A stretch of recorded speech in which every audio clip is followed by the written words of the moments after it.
নমস্কার বন্ধুরা, Annapurna kitchen cook and daily লাইফে আপনাদের সবাইকে জানাই স্বাগত। আমি আজ শেয়ার করতে চলে এসেছি বান মাছের রেসিপি। দেখুন বন্ধুরা, বান মাছগুলো আমাদের ঘেট থেকে রিং জাল দিয়ে ধরা হয়েছে। চলুন তাহলে বান মাছগুলো কেটে নিই। বান মাছে কিন্তু প্রচুর ছোট ছোট আঁশ থাকে, আমরা আঁশগুলো এভাবে তুলে নেব।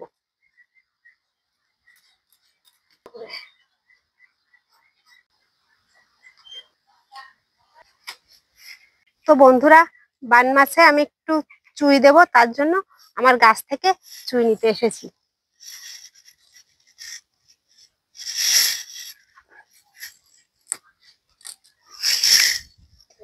চুইগুলো এবার আমি কেটে নেব।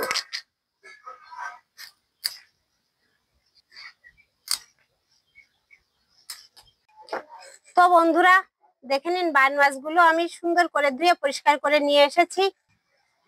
আমিও স্নান করে এসেছি, এবার রান্না তুলে দেবো। মাছগুলো ভাজি করার জন্য আমি হলুদ লবণ মাখিয়ে নেব।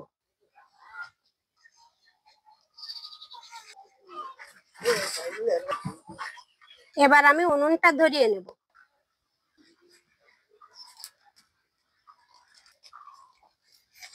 কড়াইটা গরম হয়ে এসেছে, এবার আমি তেল দিয়ে দেব। তেলটা গরম হয়ে এসেছে, এবার আমি মাছগুলো দিয়ে দেবো।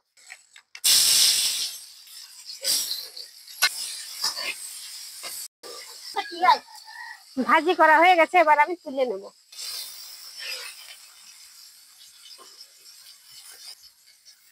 মাছ ভাজি করা কড়াইতে আমি তেল দিয়ে দেবো। আমাদের যশোর খুলনা চুইঝাল খুবই বিখ্যাত, তো আমি আজকে বান মাছের ভুনাটা চুইঝাল দিয়ে করবো। তেল গরম হয়ে এসেছে, ফোড়নে আমি তেজপাতা আর গোটা জিরে দিয়ে দেবো। দেখুন, এই সেই ডাল চুইটা আমি এখন ফোড়নে দিয়ে দেবো।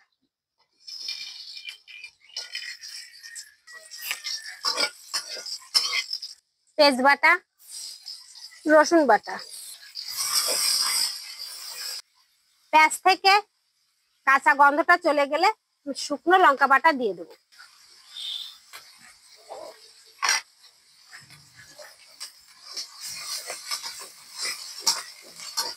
আদা বাটা দিয়ে দেবো। মশলাটা ভালোভাবে কষানোর জন্য আমি জল দিয়ে দেবো।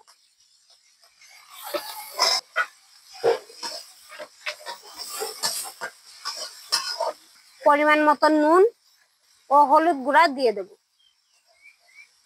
দিয়ে এবার আমি একটু ভালোভাবে নাড়িয়ে দেবো। মশলাটা কষানোর ভিতরে আমি টক দই দিয়ে দেবো। টক দইটা এখন আমি ফেটিয়ে নেব।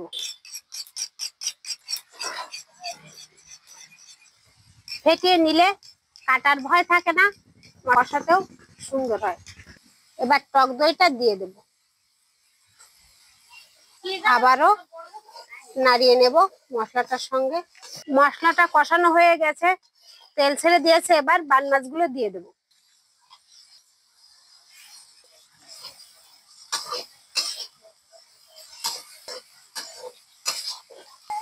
কষানো হয়ে এসেছে, এবার আমি জল দিয়ে দেবো।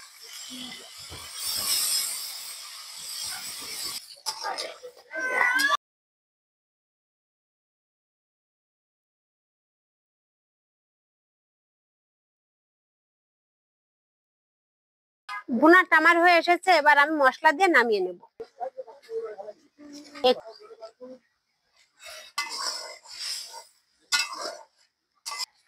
এবার আমি নামিয়ে নেব।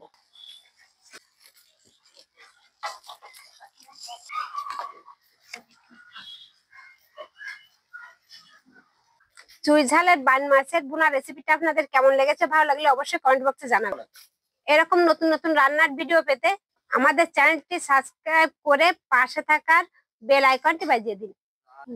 অলরেডি যারা সাবস্ক্রাইব করে দিয়েছেন তাদেরকে জানাই অসংখ্য অসংখ্য ধন্যবাদ। তো আবারও দেখা হবে অন্য কোনো নতুন রেসিপি নিয়ে অন্য কোনো সময়। ততক্ষণ ভালো থাকুন।